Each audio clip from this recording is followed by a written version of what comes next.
حضرت ابوبکر صدیق کی خلافت کا دور شروع ہوا. پہلا دن تھا. حضرت ابوبکر صدیق نے اعلان فرما دیا. اب مسجد نبوی کا پہلا خطبہ خلافت کے بعد کا سنو توجہ سے. سیدنا ابوبکر صدیق رضی اللہ تعالیٰ عنہ فرماتے ہیں اے مسلمانوں اللہ سے ڈرو, کمزوروں پر ظلم نہ کرو اور نہ حق کسی کے ساتھ ظلم کا یا زیادتی کا معاملہ کبھی ہونے نہ پائے. اور یہ خطبے میں آپ نے فرمایا سب کے سب اس بات پر گواہ رہو کہ اگر بال برابر بھی میں رسول اللہ صلی اللہ تعالیٰ علیہ وسلم کے طریقے سے ہٹ کر کے کوئی کام کرتا ہوا نظر آ جاؤں تو تم لوگ اپنی تلواروں سے مجھے سیدھا کر دینا. یہ وقت کا خلیفہ کہہ رہا ہے.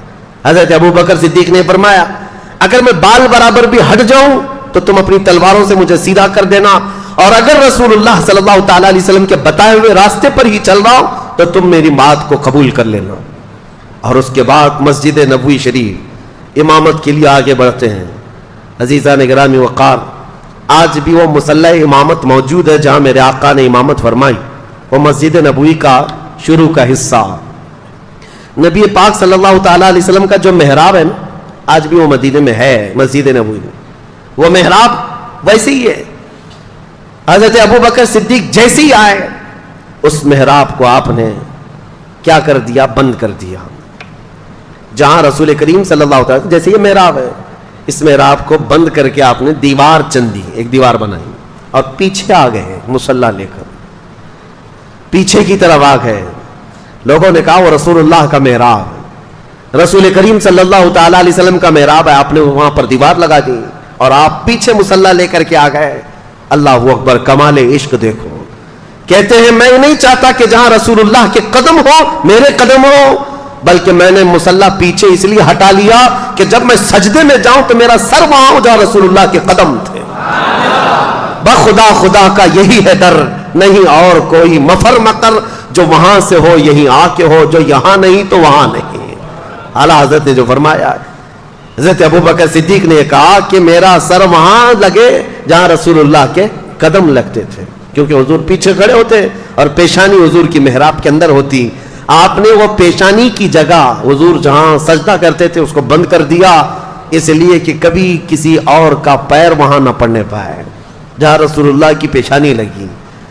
یہ خلافت کا دور شروع ہوا تو آپ نے اعلان فرمایا اے لوگوں, صدیق اکبر رضی اللہ تعالیٰ عنہ فرماتے ہیں کہ اے لوگوں دیکھو مدینہ طیبہ میں آج جو حالات پیدا ہو چکے ہیں ان سب کے لیے فوری طور پر کوئی تدبیر اختیار کرنا ضروری ہے. کیا کیا حالات تھے, چیلنجز میں آپ کے سامنے رکھتا ہوں, آپ خود محسوس کر لیں گے کتنا ڈیفیکلٹ تھا ڈیسیژن لینا. زکوٰۃ کے منکرین پیدا ہو گئے, وہ بھی سینکڑوں کی تعداد میں, کہتے ہیں زکوٰۃ ہم نہیں دیں گے. اچھا, ایک مسئلہ یہ تھا, حضور نے اپنی وفات کے چند دن پہلے ہی حضرت اسامہ بن زید, حضور صلی اللہ تعالیٰ علیہ وسلم کے منہ بولے بیٹے حضرت زید جو جنگ موطا میں شہید ہوئے, ابھی جمعہ کے بیان میں نے عرض کیا تھا, حضور صلی اللہ علیہ وسلم نے اپنا جھنڈا دے کر بھیجا تھا. موطا جارڈن کا ایک علاقہ ہے. یہ جنگ کیوں ہوئی تھی یہ بھی میں نے بتایا ہے. حضور صلی اللہ تعالیٰ علیہ وسلم کے قاصد صحابی حارث بن عمیر, یہ روم کے بادشاہ کے پاس خط لے کر کے جا رہے تھے. بیچ میں بلقا کا ایک بادشاہ شرحبیل جس کا نام تھا, اس نے گرفتار کر کے حضور کے اس صحابی کو رسیوں میں باندھ کر ٹکڑے کر کے قتل کیا. تو اب اس قتل کے خلاف ظاہر سی بات ہے حضور صلی اللہ تعالیٰ علیہ وسلم نے صحابہ کو جمع کیا اور 3000 صحابہ کی تعداد بھیج دی, جس میں حضرت زید بن حارثہ تھے, حضور کے منہ بولے بیٹے. ان کے ہاتھ میں جھنڈا دیا اور یہ فرمایا تھا ان کے بعد جعفر تیار جھنڈا لے لیں گے, ان کے بعد عبداللہ بن رواحہ, ان کے بعد مسلمان جس کو منتخب کرے وہ جھنڈا لے, وہ سپہ سالار ہے. اور جنگ موطا میں جیسی پہنچے تھے یہ 3000 صحابہ, رومیوں کی فوج 1 لاکھ کی تعداد کے برابر تھی. یہ صحابہ میں سے کوئی پیچھے ہٹا نہیں, 1 لاکھ سے لڑنے کے لیے تیار بھی ہوئے, لڑ پڑے. اور اس کے بعد حضرت زید بن حارثہ شہید ہو گئے, حضور کے منہ بولے بیٹے اس جنگ میں شہید ہوئے, پہلے شہید. اس کے بعد حضرت جعفر تیار جو حضرت علی کے سگے بھائی ہیں, ان کو رومیوں نے پیٹ سے بیچ میں کاٹ کر 2 ٹکڑے کر دیے تھے, وہ شہید ہوئے. تیسرے حضرت عبداللہ بن رواحہ, یہ بھی شہید ہوئے. حالات بہت سخت تھے جنگ موطا میں. تب سارے صحابہ نے مل کر کے جھنڈا کس کے ہاتھ میں پکڑایا, خالد بن ولید کے ہاتھ میں. یہ جنگ تھی پہلی خالد بن ولید کی. اس جنگ موطا میں 9 تلواریں ان کے ہاتھ سے ٹوٹی ہیں. اور اس کے بعد انہوں نے جھنڈا گرنے نہیں دیا تھا. 3000 کی فوج کو لے کر 1 لاکھ سے لڑتے تھے, ایسے لڑتے تھے, صفوں کی صفیں درہم برہم کرتے تھے. شام سے پہلے رومیوں کی طرف سے اعلان ہوا کہ خالد بن ولید ایسا ہو گیا ہے کہ یہ بدکے ہوئے گھوڑے کی طرح صفیں درہم برہم کر رہا ہے, تم سب کے سب پیچھے ہٹ جاؤ اور ان کو جانے دے دو. رومی فوج پوری کی پوری پیچھے ہٹ گئی, اور جتنے مرے اس میں سے وہ چھوڑ کر پوری جنگ میں صرف 8 مسلمان شہید ہوئے تھے. 1 لاکھ لوگوں نے مل کر 3000 کا مقابلہ کیا اور 8 شہید ہوئے تھے. حضرت خالد بن ولید یہ پہلی فتح کر کے واپس لوٹ رہے تھے. جنگ موتا, یہ جنگ موتا 8 ہجری میں ہوئی ہے حضور کے. اس جنگ میں جو شہید ہوئے حضرت زید, ان کا غم تھا حضور کو. ان کے بیٹے اسامہ 19 سال کے جوان تھے. حضور صلی اللہ تعالی علیہ وسلم نے حضرت اسامہ کو سپہ سالار بنایا اور کہا رومیوں کو پھر سے ادھیڑنے کے لیے, ان کو اکھیڑنے کے لیے ایک فوج بھیجی جس میں 10,000 صحابہ جمع تھے. حضرت اسامہ بن زید کو مدینے سے روانہ کر دیا. اسامہ بن زید مدینے سے نکلے ہی تھے کہ حضور کی وفات ہو گئی. حضور کی وفات ہوتی اسامہ بن زید اور یہ پوری فوج ظاہر سی بات ہے مدینے واپس آ گئی. اب مسئلہ یہ تھا کہ حضور کی وفات کے بعد خلافت بھی قائم ہو گئی, حضرت ابوبکر خلیفہ بن گئے. اب کیا کرنا ہے؟ اب مسئلے ایسے تھے کہ ایک طرف مسیلمہ کذاب جھوٹا نبی بننے کا اعلان کر چکا ہے. اسود انسی ایک اور شخص ہے جو نبوت کا دعویٰ کیا. طلحہ بن خویلد ایک ایسا شخص ہے وہ بھی نبوت کا دعویٰ کر بیٹھا ہے. 3 بڑے بڑے دجال ظاہر ہوئے ہیں. ایک طرف زکوٰۃ نہ دینے کی ایک جماعت پیدا ہو گئی, مرتد ہو گئے, اور ایک طرف اسامہ بن زید کی یہ 10,000 کی فوج جو روم جا رہی تھی لڑنے کے لیے. کیا کیا فیصلے لینے ہیں؟ حضرت ابوبکر صدیق اٹھتے ہیں, سیدھے اسامہ بن زید کو کہتے ہیں جو فوج تمہارے ساتھ جانے والی تھی سب کو تیار کرو. اور اس کے بعد اسامہ بن زید کو گھوڑے پر بٹھایا. یہ فوج وہیں جائے گی جہاں رسول اللہ نے بھیجا تھا. حالات ایسے تھے کہ فوج اتنی بڑی بھیجنے کے جیسے حالات نہیں تھے. یہاں تک کہ لوگ سب آ کر کے کہنے لگے خلیفہ اسلام ابھی حالات ایسے نہیں ہے کہ آپ 10,000 کی فوج مدینے سے بھیج دیں گے, حضور کی وفات ہوئی ہے, اچانک مدینے پر کچھ ہو گیا تو کیا کریں گے, اتنی بڑی فوج جا رہی ہے. حضرت ابوبکر صدیق نے کہا قسم رب ذوالجلال کی میری جان بھی چلی جائے میں اس فوج کو واپس نہیں کر سکتا جس کو رسول اللہ نے بھیجا ہے. اسامہ بن زید کو بٹھا دیا گھوڑے پر اور ان کے گھوڑے کی رسی خود پکڑ کر کے جانے لگے. یہ حضرت ابوبکر صدیق ہے, گھوڑے کی رسی خود پکڑ کر کے نکلے. اسامہ بن زید کی عمر 19 سال کی ہے, صدیق اکبر کی عمر 60 سال کی ہے. 60 سال کا خلیفہ رسول گھوڑے کی رسی پکڑ کر چل رہا ہو. اسامہ بن زید گھوڑے سے اچھل کر نیچے آ گئے. کہا اے خلیفہ اسلام, اے جانشین رسول, آپ چلیں اور میں بیٹھوں. گوارا نہیں. حضرت ابوبکر صدیق نے کہا بیٹھ جاؤ اسامہ, اس گھوڑے کی پشت پر دنیا کی دولت نے نہیں میرے رسول نے تجھے بٹھایا ہے, تجھے کوئی نہیں اتار سکتا, بیٹھ جاؤ.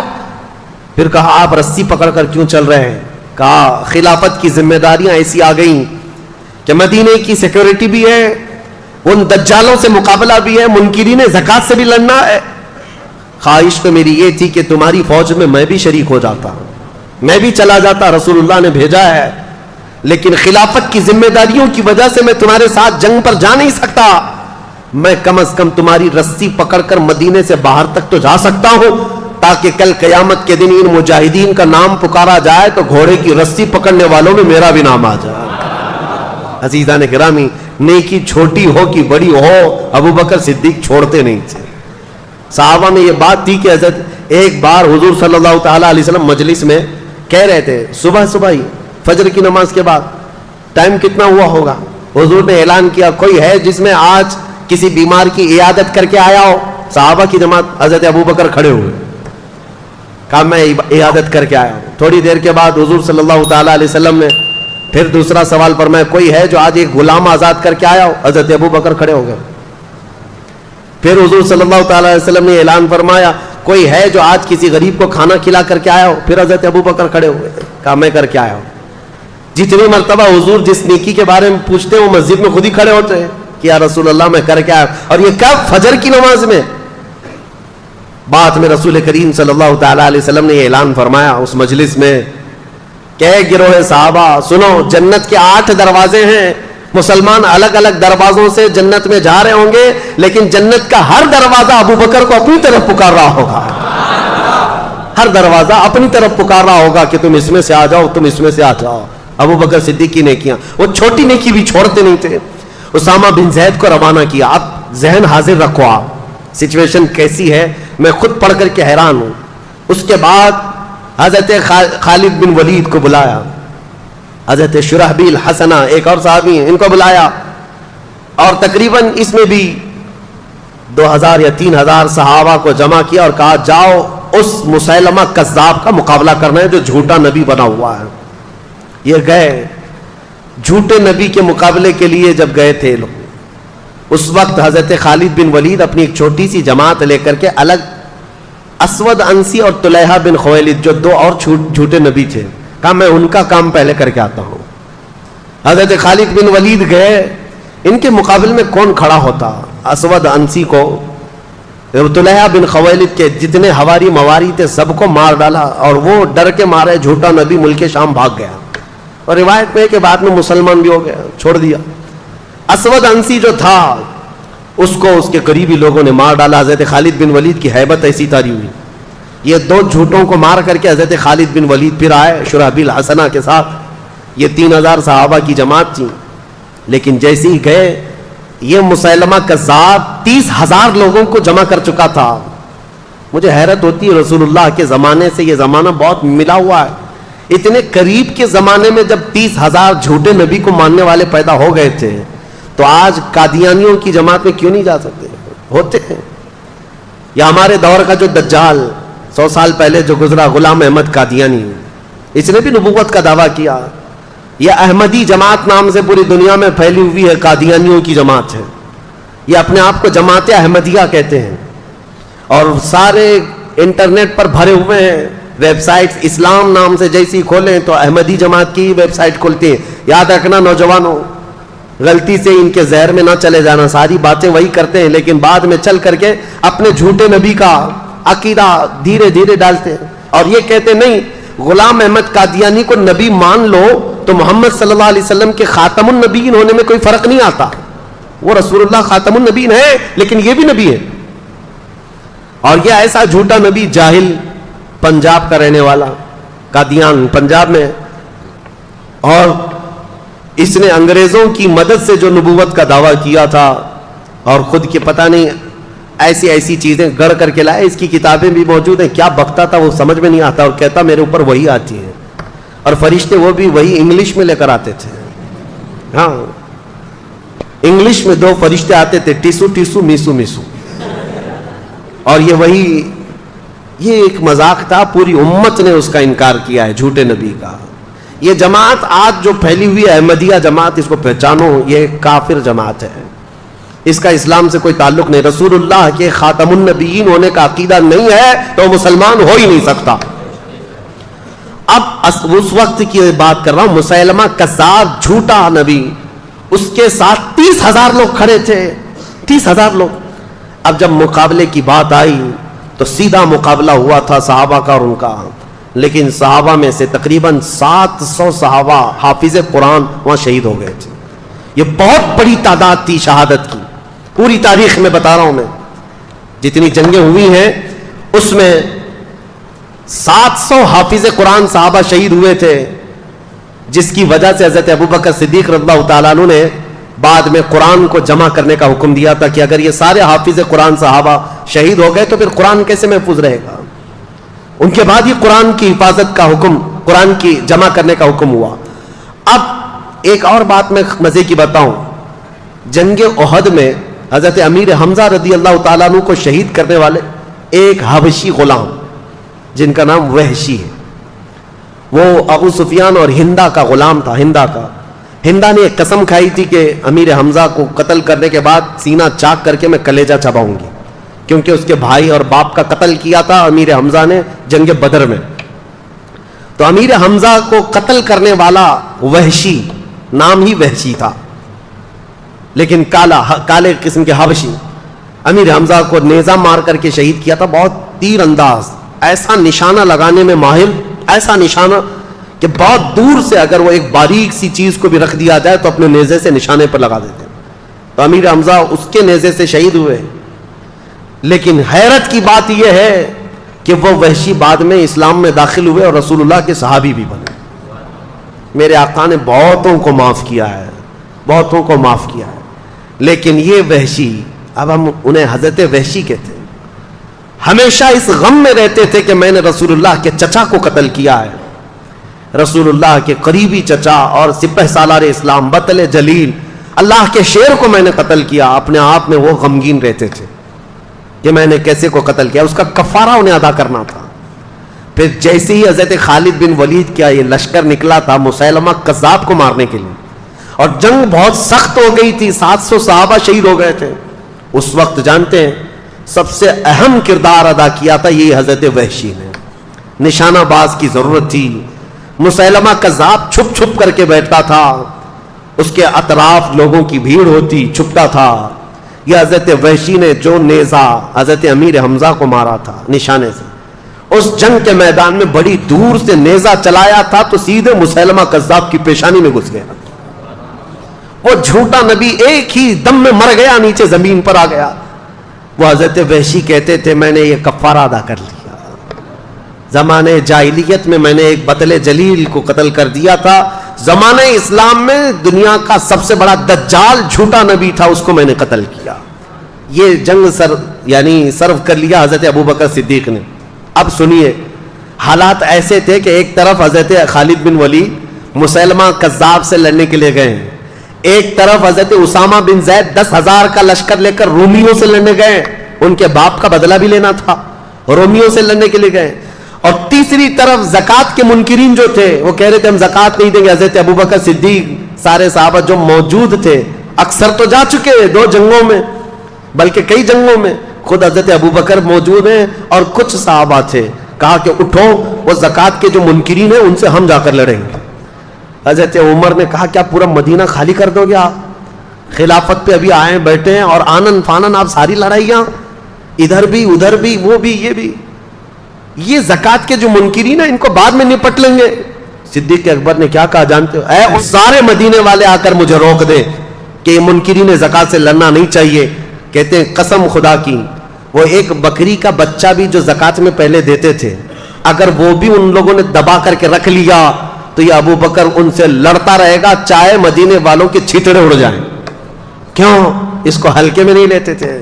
کہا آج انہوں نے زکات کا انکار کیا, کل نمازوں کا انکار کریں گے, اس کے بعد پھر وہ دین اسلام کی بنیادوں کو ہلا دیں گے.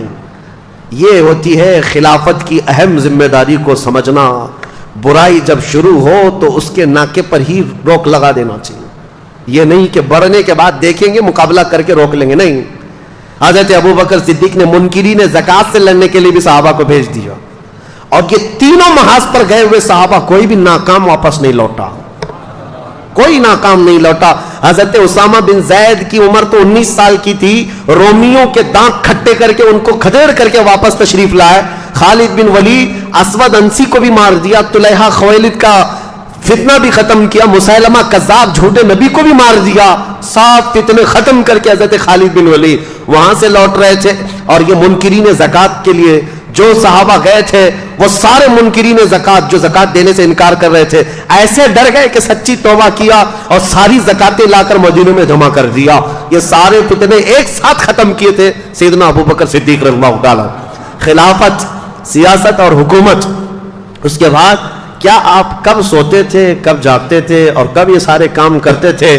یہ ایک صحابی حضرت مسنہ, ابھی یہ سب واپس آئے نہیں ہیں. سنو, اسامہ بن زید آئے نہیں, خالد بن ولید آئے نہیں, زکات کے منکرین آئے نہیں. ایک صحابی عراق سے آئے, عراق کے رہنے والے حضرت مسنہ رضی اللہ تعالی. یہ خود مسلمان تھے اور ان کا خاندان عیسائی تھا. یہ آئے اور کہا اے خلیفہ اسلام, عراق کے لوگ, ملک شام کے لوگ, ایران کی حکومت تھی اس وقت, میں نے تاریخ میں پہلے بتایا پرشین امپائر, فارس کے لوگ, یہ مسلمان یہ عربوں سے اتنا شدید چڑتے تھے. اب سنیے, عرب کی اور ایران کی جنگ آج کی نہیں ہے, یہ بہت پرانی ہے. آج بھی ان لوگوں کی لڑائیاں چلیں, ایرانی عربوں کو نہیں مانتے, عرب ایرانیوں کو نہیں مانتے. یہ بہت پرانی ان کی شقاوت ہے, آپس میں دشمنی ہے. ایران کا جو بادشاہ تھا کسرا اس وقت, خسرو پرویز یزدگرد, اور پھر جو ہے بزرج مہر، یہ سب وہ بادشاہ ہیں ایران کے جو کسرا کہلاتے تھے. یہ کوئی عرب آدمی ان کے ہاں نظر آتا تو اس کے کندھے کاٹ دیتے تھے. عربوں سے اتنی نفرت کرتے تھے، اور عرب لوگ بھی ان سے نفرت کرتے تھے، ایرانیوں کو برداشت نہیں کرتے تھے. کبھی کبھار ایرانی جو ہے حکومت کرتے کرتے یمن تک آ گئے، حجاز مدینے تک بھی آ گئے تھے. عرب لوگوں کی ان کے ساتھ جنگیں چلتی ہی رہی ہیں. اب جب اسلام آیا اور اس کا رعب و دبدبہ قائم ہوا تو جانتے رسول اللہ کا خط لے کر کے ایک صحابی گئے تھے خسرو پرویز بادشاہ کے پاس. اس نے رسول اللہ کا خط پھاڑ کر پھینک دیا تھا، اور جو قاصد صحابی آئے تھے ان کا قتل کر دیا تھا، اور کہا غلام مجھے حکم دیتے ہیں اسلام میں آؤ. عربوں کو غلام سمجھتے تھے، حقیر سمجھتے تھے عربوں کو. ایرانیوں کی فطرت یہ بہت پرانی ہے. اب تو مسلمان ہوئے ہیں، بہت زمانہ ہو گیا ہے، لیکن وہ جو ایرانی تھے آگ پرست، آتش پرست، آگ کی پوجا کرنے والے، وہ عربوں سے شدید اختلاف رکھتے تھے. اور حضور صلی اللہ تعالیٰ علیہ وسلم نے فرمایا بھی تھا اس بادشاہ کے بارے میں جس نے میرا خط پھاڑا اللہ اس کی سلطنت کو پھاڑ دے گا. حضور کی زبان سے نکلا تھا. اب حضرت ابو بکر صدیق کی خلافت کا دور ہے، ایرانیوں کا بھی دبدبہ ہے. ایران جو ہے یہ اتنا ہی نہیں تھا جو آج ہے، وہ فارس جو ہے اس میں عراق بھی آتا، ملک شام بھی آتا، پھر ایک رومن امپائر جو ٹرکی تھا اس زمانے میں، قسطنطنیہ جو استنبول شہر ہے آج، یہ روم کا دارالخلافہ تھا، کیپٹل سٹی تھی، راجدھانی تھی. وہاں سے سارے رومی حکومت کرتے تھے. روم کے اندر تقریباً 40-50 آج کی کنٹریاں آتی تھیں اس زمانے. تو ایک طرف وہ تھے، ایک طرف یہ تھے. تو حضرت مثنیٰ جو عراق کے تھے وہ آ کر حضرت ابوبکر کے پاس اتنا کہنے لگ گئے کہ عراق میں ہم چاہتے ہیں کہ اسلام لے کر کے جائیں، وہاں ایرانیوں کا بڑا دبدبہ ہے، آپ کیا فرماتے ہیں؟ حضرت ابوبکر نے پوچھا، سارے صحابہ جو جنگوں پہ جا چکے ہیں اب ایک طرف آئے اور کہہ رہے ہیں عراق جانا ہے. کہا پہلے جاؤ تم اپنے خاندان کو مسلمان کرو. وہ گئے، ان کا خاندان ان کی تبلیغ پر پورا اسلام لایا. حضرت ابوبکر صدیق صرف حضرت مثنیٰ کے خاندان کو اور چند صحابہ کو کہتے جاؤ عراق پہنچو، اور اگر ایران کے بادشاہ کا کوئی وزیر جو وہاں پر تھا، وہاں پر جو موجود تھا، اس نے اگر مقابلہ کیا تو تم ان کے ساتھ جنگ کرنا. یا حضرت ابوبکر صدیق کے غیرت ایمانی دیکھو، جذبہ تو دیکھو.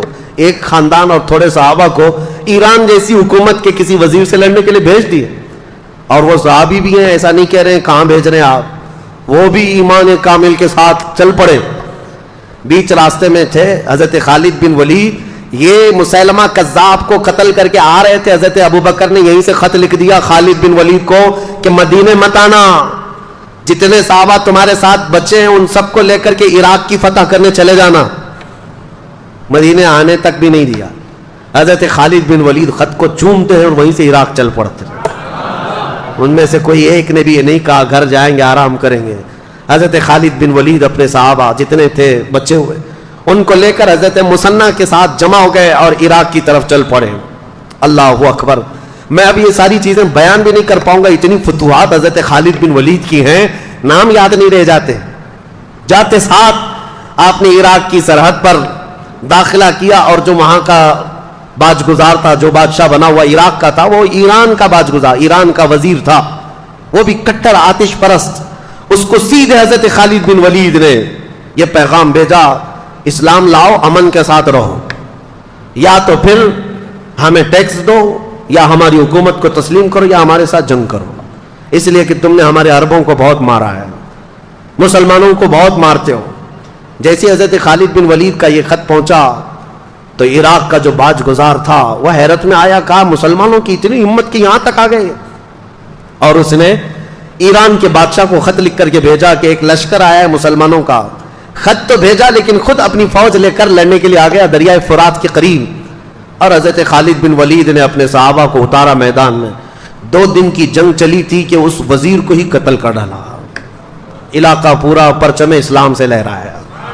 یہ پہلا دخول تھا حضرت خالد بن ولید کا عراق میں. عراق اور اس کے بعد جیسے جیسے آگے گزرتے گئے، خسرو پرویز جو بادشاہ تھا ایران کا، اسے خبر ملی کہ عراق میں لوگ داخل ہو گئے، میرے وزیر کو مار بھی ڈالا. تو آپ نے 2 مشہور وزیروں کو اس نے طلب کیا جن کو اس زمانے کی آگ کہا جاتا تھا. ان کے ساتھ اس خسرو پرویز نے 1 لاکھ کی فوج دے کر بھیجا کہ یہ خالد بن ولید کا مارکا سر کراؤ. اب یہاں حضرت خالد بن ولید کے انٹرنس کو روکنے کے لیے ایران کی بہت بڑی فوج آئی تھی. حضرت خالد بن ولید صرف طاقت اور یہ تلوار کے جوہر سے نہیں، اپنی حکمت سے جیتتے تھے. وہ ایسی حکمت اپناتے تھے جنگوں میں، صحابہ کی ٹکڑیاں کہاں چھپاتے کسی کو پتہ بھی نہیں چلتا.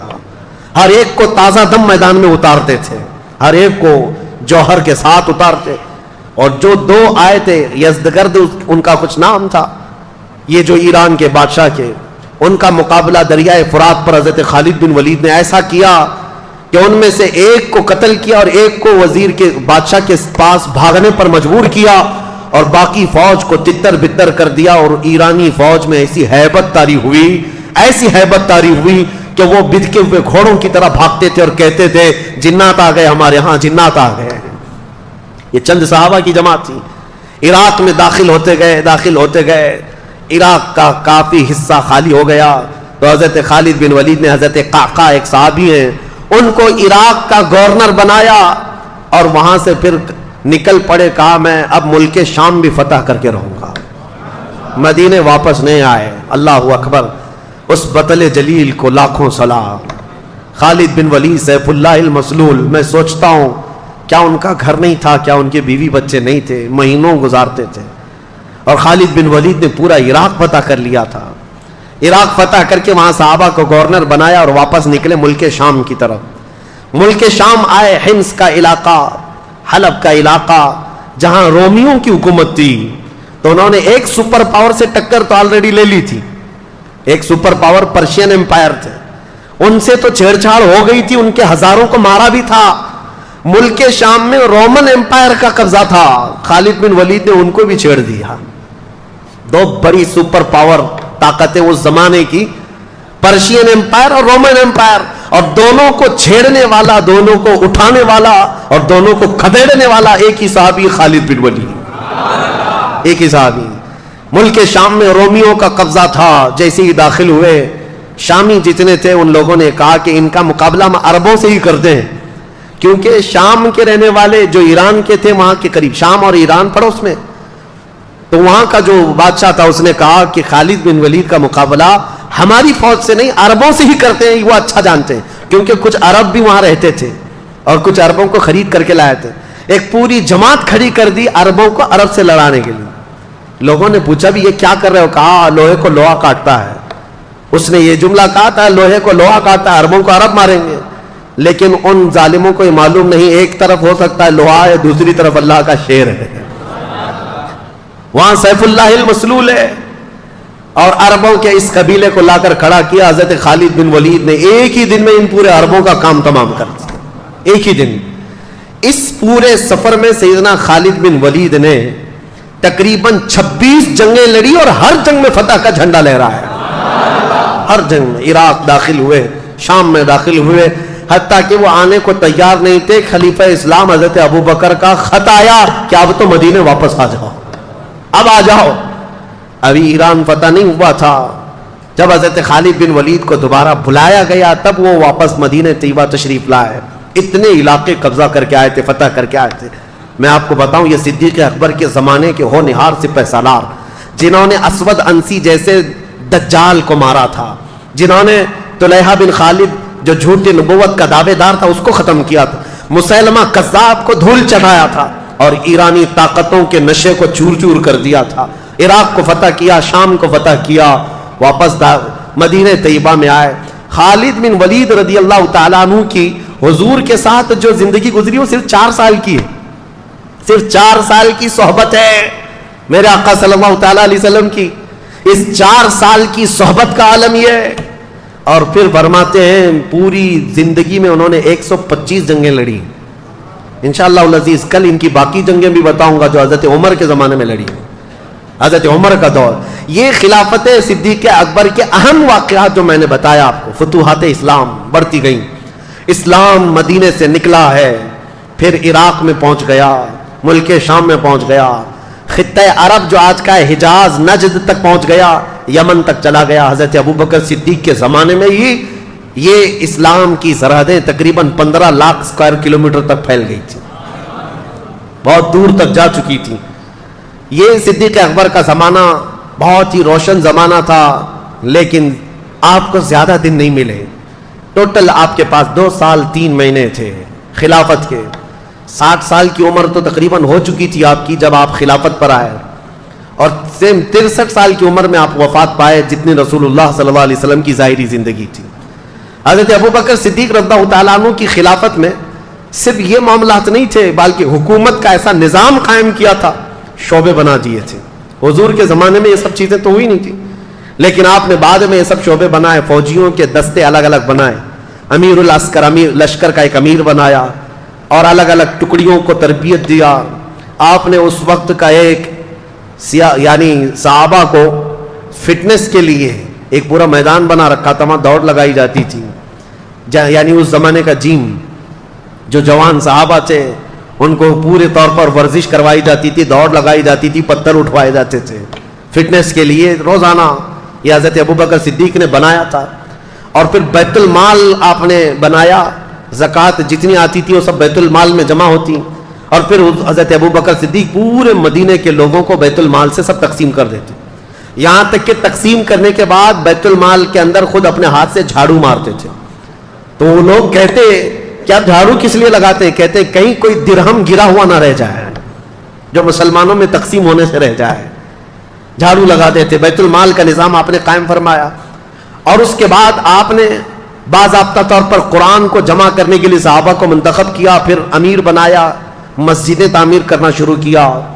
خود مدینہ طیبہ میں اس وقت تقریباً 9 مسجدیں تھیں, مسجد نبوی کے علاوہ. مسجد نبوی کو چھوڑ کر 9 مسجدیں الگ تھی. اور پھر غربا مساکین کا خیال اور خود کی زندگی کا, اللہ اکبر, یہ حال تھا. خلافت 2 سال 3 مہینے 4 دن کے قریب چلی, اور بالکل روشن خلافت جس میں سیدنا عمر فاروق, حضرت عثمان غنی, حضرت علی کرم اللہ وجہ الکریم سبوں نے حصہ لیا ہے, اور اسلام کو پورے دور دراز تک پھیلانے میں ہر صحابی نے بڑا کردار ادا کیا. حضرت ابوبکر نے ابی بن کعب کو امامت کے لیے مقرر کیا, قرآن سکھانے کے لیے. حضور صلی اللہ علیہ وسلم نے ان کے لیے فرمایا تھا ان کو امام بنایا گیا. حضرت عبداللہ بن مسعود فقہ کے بڑے صحابی تھے, ان کا مدرسہ بنایا گیا. حضرت ابو ہریرہ جو حضور کی حدیثوں کے حافظ تھے, ان کو حدیثیں بیان کرنے کے لیے. یہ سارے صحابہ اکرام کی جماعتیں الگ الگ تھیں, ڈپارٹمنٹ بنائے. باضابطہ حکومت کا ایک شعبہ, اسلام کی اسٹیبلشمنٹ جو ہوئی, خلافت کا دور یہاں چلا. خلافت جو ہے, اب لوگ یہ کہتے ہیں خلافت میں اور جمہوریت میں فرق کیا ہے؟ جمہوریت یعنی ڈیموکریسی, دونوں میں بڑا فرق. ایک وہ ہے کہ ہوتا یہی ہے, جمہوریت جس کو آپ ڈیموکریسی کہتے ہیں, for the people, by the people, to the people. اب یہاں پر یہ انگلش کا جو فارمولا ہے وہ بہت دور ہو گیا. فار دا پیپل اور BUY, بائی دا پیپل, یہ اب ڈیموکریسی ہو گئی ہے. یہ اب لوگوں سے بہت دور, فار دا نہیں ہے, فار دا پیپل ہو گئے. یہ جمہوریت آج ہو رہی. یہاں پر جو ڈیموکریسی ہے اس میں یہ کہا تو جاتا ہے لوگوں سے, لوگوں کے لیے لوگ ہی حکومت کریں گے. صحیح ہے, یہی ہے. یعنی آپ منتخب کریں گے, آپ اپنا امیر بنائیں گے, آپ اپنا وزیر بنائیں گے, اور جس کو بنائیں گے وہ لوگوں کے لیے. اگرچہ آپ نہیں بنا پاتے, ابھی تک نہیں, ایسا کوئی بنا ہی نہیں جو ہمارے لیے ہو. وہ سب اپنے خزانے جمع کرنے کے لیے ہوتا ہے. جس کو بھی بٹھاؤ یہاں پر تخت پر, وہ سب سے بڑا چور نکلتا ہے, اور سب سے کہتا رہا نہ کھاؤں گا نہ کھانے دوں گا. یہ اور بات ہے کہ میرے عزیزوں, اس طرح کے نعرے ڈیموکریسی میں سننے کو ملتے ہیں. صدیق اکبر کے زمانے خلافت کو کیا کمپیئر کر سکتے ہیں؟ خلافت کیا ہے؟ خلافت میں اور جمہوریت میں فرق یہ ہے کہ یہاں لوگ قانون بناتے ہیں. جمہوریت میں کیا ہوتا ہے؟ قانون کون بناتے ہیں؟ لوگ قانون بناتے ہیں. اور خلافت میں قانون لوگوں کے نہیں, اللہ کے قانون ہوتے ہیں. حاکم اللہ ہے. قوانین اس کے ہوں گے جو آلریڈی مرتب ہیں, اور اس میں امینڈمنٹ نہیں آئے گا, اس میں بعض بار سنشودن نہیں لایا جائے گا. قرآن جو اترا ہے وہ صبح قیامت تک کے لیے ہے, اور خلافت کا نظام قرآن سے اور رسول اللہ کی احادیث سے چلے گا. یہ فرق ہے. حضرت ابوبکر صدیق رضی اللہ تعالیٰ عنہ نے خلافت چلائی ہے. میرے عزیزوں, حضرت عمر کہتے ہیں کہ اکثر میں سوچتا تھا کہ نیکیوں میں ان سے آگے بڑھ جاؤں. کمپٹیشن لگا رہتا ہے, یہ ہیلتھی کمپٹیشن ہے. کہ حضرت عمر ہمیشہ یہ سوچتے تھے کہ میں آگے بڑھ جاؤں کچھ نیکیوں میں. کہتے میں بہت تلاش اور جستجو کے بعد مدینے کی ایک غریب بوڑھی عورت کو ڈھونڈ لیا کہ اس کی مدد کروں گا، کوئی تھا نہیں اس کا. کہتے ہیں کہ میں صبح سوچا ہوں نماز کے بعد جا کر کے اس کے گھر کا کام کر دوں، لیکن اس کے گھر گیا تو دیکھا اس عورت کا گھر کا کام سب کیا ہوا ہے، اس کے برتن سب دھوئے ہوئے ہیں، اس کا بستر بچھا ہوا، اس کا گھر جھاڑا ہوا ہے. حضرت عمر کہتے میں نے دیکھا اس کا کوئی رشتہ دار نہیں، یہ عورت اٹھتی نہیں، چل پھر نہیں سکتی، اس کا گھر کا کام کون کرتا ہے؟ 2 دن انتظار کیا، تیسرے دن فجر سے پہلے جا کر کھڑے ہوئے.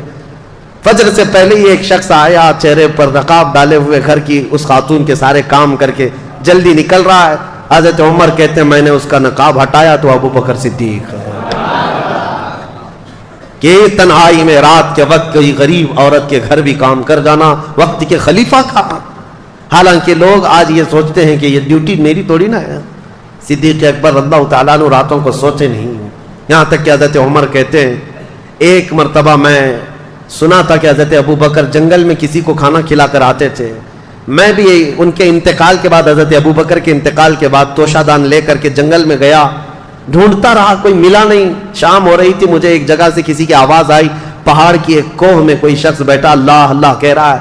حضرت عمر کہتے ہیں میں گیا، جا کر دیکھا تو اس کے ہاتھ بھی کٹے، پیر بھی کٹے، آنکھوں سے اندھا بھی، ایسا ایک دھڑ پڑا ہوا ہے لیکن بول رہا ہے. حضرت عمر کہتے ہیں شاید اسی کو ابو بکر کھلانے کے لیے آیا کرتے، مدینے سے یہ جنگلوں کی وادیوں میں آ کر تو شادان لے کر کھلاتے. حضرت عمر کہتے میں بھی اس اندھے آدمی کے پاس بیٹھ کر روٹیاں سالن میں ڈبو کر کھلا رہا تھا. اس نابینا نے پوچھا ہے آنے والے کیا ابو بکر کا انتقال ہو گیا؟ حضرت عمر کہتے ہیں وہ اندھا تھا، میں نے اس کو کچھ کہا نہیں تھا، میں نے بات بھی نہیں کی تھی. میں نے پوچھا تجھے کیسے پتا کہ آنے والا ابو بکر نہیں کوئی دوسرا آیا؟ وہ اندھا کہتا ہے اس لیے کہ ابو بکر کو معلوم تھا میرے منہ میں دانت نہیں، وہ روٹی اپنے منہ سے چبا کر میرے منہ میں ڈالتے، اور تو نے پوری روٹی میرے منہ میں ڈالی تو سمجھ میں آ گیا کہ آج کوئی نیا آدمی آیا ہے. حضرت عمر کہتے ہیں اس دن میں کھڑا ہوا کہا اللہ کی قسم پوری زندگی بھی لگا دوں تو ابو بکر کے آگے نہیں بڑھ سکتے، صدیق اکبر کے آگے نہیں بڑھ سکتے. حضرت عمر یہ کہتے بھی تھے حضرت ابو بکر سے کہ ابو بکر میری زندگی کی پوری نیکیاں لے لو، پوری نیکیاں لے لو، وہ ایک رات مجھے دے دو جو غار ثور میں رسول اللہ کے ساتھ گزاری تھی، وہ ایک رات دے دو. وہ ظاہر سی بات ہے میرے عزیزوں، صدیق اکبر ہجرت کے وقت ساتھ ہیں رسول کریم صلی اللہ تعالیٰ علیہ وسلم. جان حدیثیں آج بھی اٹھاؤ، بخاری شریف مسلم شریف حدیثوں میں آپ پڑھیں گے کہ رسول کریم صلی اللہ تعالیٰ علیہ وسلم فلاں جگہ تشریف لائے، ابو بکر ساتھ میں تھے، عمر ساتھ میں تھے. پہاڑ پر گئے احد پر، رسول اللہ اور ساتھ میں ابو بکر تھے، عمر تھے. جہاں جہاں دیکھو حدیثوں میں ابو بکر ساتھ ہیں، عمر ساتھ ہیں، یہ حدیثوں میں موجود ہے. اور صدیق اکبر رضی اللہ تعالیٰ عنہ کا زمانہ خلافت پورے مدینے والوں کے لیے ایسا خوشگوار زمانہ تھا. ٹھنڈیوں کے دن آئے، جاڑے کے دن تھے.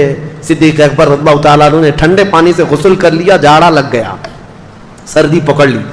ربیع الاخر کا مہینہ تھا اور اسی جاڑے کی شدت نے آپ کو ایسا کمزور کر دیا، اتنا کمزور کر دیا کہ آپ مرض الموت میں آ گئے، موت کی بیماری. بستر پر آئے، لوگ آنے لگے. اس وقت آپ سے بھی یہ کہا گیا کہ آپ کسی کو جانشین مقرر کریں، تو آپ نے صرف یہ کہا تھا کہ عمر سب سے بہترین شخص ہیں، تم چاہو تو منتخب کر لو اپنے اعتبار سے. صدیق اکبر رضی اللہ تعالیٰ عنہ 13 ربیع الثانی 13 ربیع الاخر کو اس دار فانی سے کوچ کر گئے. وہ اس دنیا سے پردہ فرما گئے، لیکن یہ وصیت کر گئے تھے کہ اے میرے لوگوں، اے میرے ساتھیوں، مجھے غسل دینا، کفن پہنانا، میرا جنازہ تیار کر کے رسول اللہ کے حجرے کے سامنے رکھ دینا، اور اجازت لینا اے اللہ کے رسول آپ کا دوست آپ کے ساتھ دفن ہونے کی اجازت چاہتا ہے، اگر اشارہ مل جائے تو مجھے حضور کے ساتھ دفن کر دینا، اور اجازت نہ ملے تو جنت البقیع میں عام مسلمانوں کے ساتھ دفن کر دینا. سوچو میرے عزیزوں صحابہ کا عقیدہ کیا تھا. حضور کی وفات ہو چکی، حضور کی قبر کے پاس جا کر حضرت ابو بکر کہتے ہیں اجازت لینا، اور صحابہ نے بھی یہ نہیں کہا کیسے ہم اجازت لیں گے. پتہ ہے چلا صحابہ کا بھی عقیدہ وہی تھا، تو زندہ ہے واللہ، تو زندہ ہے واللہ، میری چشم عالم سے چھپ جانے والے چمک تجھ سے پاتے ہیں سب پانے والے، میرا دل بھی چمکا دے چمکانے والے. صدیق اکبر رضی اللہ تعالیٰ عنہ کی وفات کے بعد، آپ کی غسل کے بعد، تکفین و تجہیز ہونے کے بعد حضرت عمر فاروق نے آپ کی نماز جنازہ پڑھائی. حضرت عمر فاروق رضی اللہ تعالیٰ عنہ نے نماز جنازہ پڑھائی، اور اس کے بعد جنازہ لا کر رسول پاک صلی اللہ تعالیٰ علیہ وسلم کے حجرے کے سامنے رکھا گیا اور پکار کر کے حضرت عبد الرحمن حضور صلی اللہ تعالیٰ علیہ وسلم کی بارگاہ میں عرض کرتے یا رسول اللہ علیہ الصلاۃ والسلام، آپ کا خلیل آپ کے ساتھ دفن ہونے کی اجازت چاہتا ہے۔ ابھی صحابہ موجود تھے، وہ باہر کھڑے ہو کر عرض کر رہے تھے، اچانک حجرے رسول کے دروازے کی چٹخنی کھلی، دروازہ خود سے کھل گیا، آواز آئی ادخل الحبیب الی الحبیب، حبیب کو حبیب کے ساتھ داخل کر دو۔ صدیق اکبر رضی اللہ تعالیٰ عنہ کو باضابطہ اندر داخل کر کے حضور کے پہلو میں، جہاں سے حضور کا شانہ شروع ہوتا ہے، قبر بنائی گئی، لحد بنائی گئی اور صدیق اکبر رضی اللہ تعالیٰ عنہ کو اس قبر انور میں دفن کیا گیا۔ سلام ہو اس تربت انور پر جس نے سب سے پہلے اسلام قبول کیا، جس نے سب سے پہلے رسول اللہ کا دامن تھاما، اور ہر گھڑی ایک جنگ ایسی نہیں، ایک جہاد ایسا نہیں جس میں صدیق اکبر کبھی پیچھے رہے ہوں۔ صحابہ کہتے ہیں، حضرت علی کرم اللہ وجہہ الکریم کہتے ہیں، وہ بڑے بہادر بطل جلیل کہتے ہیں، جنگ بدر میں ایسے حالات پیش آ گئے تھے کہ ہم لڑنے کو تو تیار تھے ہر کوئی، لیکن رسول اللہ کی حفاظت کا مسئلہ سب سے بڑا سخت تھا۔ سب صحابہ اس سے ڈرے ہوئے تھے کہ صحابہ میں سے کون ہے جو رسول اللہ کی حفاظت کے لیے کھڑا ہوگا، کیونکہ اگر ان کے ہوتے ہوئے حضور کی تک ایک تیر بھی پہنچ گیا تو صبح قیامت تک اس صحابی کا نام لیا جائے گا۔ ان کے ہوتے ہوئے رسول اللہ کو تیر پہنچا تھا، صحابہ اس ذمہ داری سے ڈرے ہوئے تھے۔ حضرت علی کرم اللہ وجہہ الکریم کہتے ہیں، بدر کے اس میدان میں سب صحابہ جہاں ڈرے تھے، سب سے پہلے آگے آنے والے حفاظت مصطفیٰ کے لیے وہ صدیق اکبر کی ذات تھی، کہا میں آگے رہوں گا۔ حضرت ابوبکر صدیق بدر کے میدان میں حضور کے محافظ بن کر ڈیفنس کے طور پر ایسے کھڑے تھے۔ عزیزان گرامی، یہ ایک وقت نہیں، ہجرت کا سفر یاد کرو، جب مکہ سے ہجرت کر کے مدینے میرے آقا جا رہے ہیں، غار ثور میں سانپ سے اپنے آپ کو ڈسوا لیا لیکن پیر نہیں ہٹایا، جان جانے کے قریب تھی لیکن حضور کی نیند ان کو عزیز تھی، اور سفر میں جب چل رہے تھے کبھی حضور کے آگے جاتے، کبھی پیچھے جاتے، کبھی دائیں کبھی بائیں۔ حضور نے پوچھا، ابوبکر یہ کیا کر رہے ہو؟ راستے میں چل رہے ہو، کبھی آگے جاتے ہو، کبھی پیچھے، کبھی دائیں کبھی بائیں۔ صدیق اکبر کہتے ہیں، یا رسول اللہ، دشمنوں کے حملے کا مجھے خوف ہے، کبھی تیر سے ادھر نہ آ جائے، کبھی ادھر سے تیر نہ آ جائے، کبھی ادھر سے نہ آ جائے۔ بار بار ڈر کر کے چاروں طرف حضور کے گھومتے تھے کہ کوئی تیر آئے تو حضور تک نہیں، پہلے مجھے لگ جائے۔ حضور کی حفاظت کا اس قدر خیال کرنے والا مسلمانوں کا عظیم خلیفہ، اور پھر جانتے ہو مدینہ قریب آ رہا تھا ہجرت کے وقت، ان کی وہ ادا مجھے بڑی عجیب لگتی ہے، بڑی بھا جاتی ہے، کسی کی سوچ وہاں تک نہیں جاتی۔ حضور کے ساتھ صدیق اکبر آ رہے ہیں مدینے میں، مدینے والے بے تاب تھے، بے قرار تھے، حضور کا استقبال کرنے کے لیے پورے اونچے ٹیلے پر کھڑے ہو گئے تھے ثنیۃ الوداع کی گھاٹی میں، بچیاں ہیں، جوان ہیں، بوڑھے ہیں، حضور کی ایک جھلک دیکھنے کے لیے کھڑے تھے۔ اور جب ابوبکر صدیق اور رسول اللہ مدینے کے قریب تر آنے لگے، صدیق اکبر نے کیا کیا؟ اپنا جبہ اتار دیا، اپنا جبہ اتار کر کے اونچا کر کے رسول اللہ پر سایہ کرنے لگ گئے، حضور صلی اللہ تعالیٰ علیہ وسلم پر کپڑا اس طرح سایہ کر کے چلنے لگے۔ پورے سفر میں تو یہ نہیں کیا، مدینہ دکھنے لگا تو جبہ اٹھا کر سایہ کرنے لگ گئے۔ حضور نے پوچھا، اے ابو بکر یہ کیا کر رہے ہو؟ صدیق اکبر کا ایمان دیکھو، کہتے ہیں، یا رسول اللہ، مدینے والے نئے لوگ ہیں، ابھی انہوں نے آپ کو دیکھا نہیں، کہیں انجان میں مجھ جیسے غلام کو وہ رسول نہ سمجھ لیں، میں اپنا جبہ اٹھا کر آپ پر سایہ اس لیے کر رہا ہوں تاکہ دنیا ہمیشہ پہچانے غلام غلام ہوتا ہے، رسول اللہ کے ساتھ یہ چل رہا ہے۔ میرے عزیزوں، صدیق اکبر کا یہ ایمان، یہ جذبہ، یہ ہزاروں فضیلتیں ہیں۔ میں آج ان کی خلافت کا اصل دور، ان کی خلافت کی فتوحات عرض کرنے آیا تھا۔ تاریخ خلافت جس دن سے قائم ہوئی اور ان کی وفات تک 2 سال 3 مہینے 4 دن، یہ ایسا سنہرا دور تھا کہ آج بھی تاریخ میں رقم ہے۔ اپنے غیروں نے بھی اس کا اقرار کیا ہے۔ ابو بکر اور عمر جیسی خلافت دنیا میں دیکھی نہیں گئی ہے۔ حضرت ابو بکر صدیق رضی اللہ تعالیٰ عنہ کی وفات کے بعد جو حالات پیش آئے، میرے عزیزوں، وہ بہت عظیم حالات ہیں، کیونکہ حضرت عمر کا دور آنے والا ہے۔ لیکن اتنی بات میں عرض کروں گا، صدیق اکبر کی خلافت کا دور ختم ہونے کے بعد ہماری تقریر آج اس بات پر ختم ہوتی ہے، ایسے نکمے ان کو کیا خراج عقیدت پیش کرے۔ آج مجھے افسوس ہوتا ہے ان بدبخت کیڑوں پر جو صدیق اکبر پر انگلی اٹھاتے ہیں، کبھی ان کی خلافت پر، کبھی ان کی سیادت پر، کبھی ان کی عمارت پر۔ یاد رکھو، آج لوگ کسی نہ کسی طرح تمہارے محلوں میں داخل ہو کر کے الگ الگ شوشے چھوڑ رہے ہیں، ان کا پہلا نمبر، ان کا پہلا نمبر نہیں۔ رسول اللہ کے بعد پوری امت میں سب سے افضل کوئی ہے، وہ صدیق اکبر کی ذات ہے۔ یہی عقیدہ ہر سنی کا ہونا چاہیے۔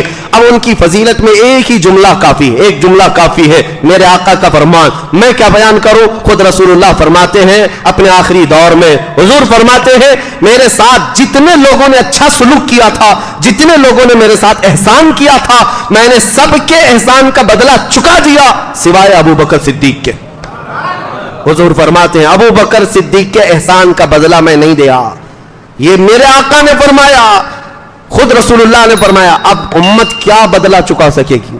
اسی لیے میں کہتا ہوں صدیق اکبر کی ذات ایسی ہے جن کا احسان پوری امت پر صبح قیامت تک رہے گا۔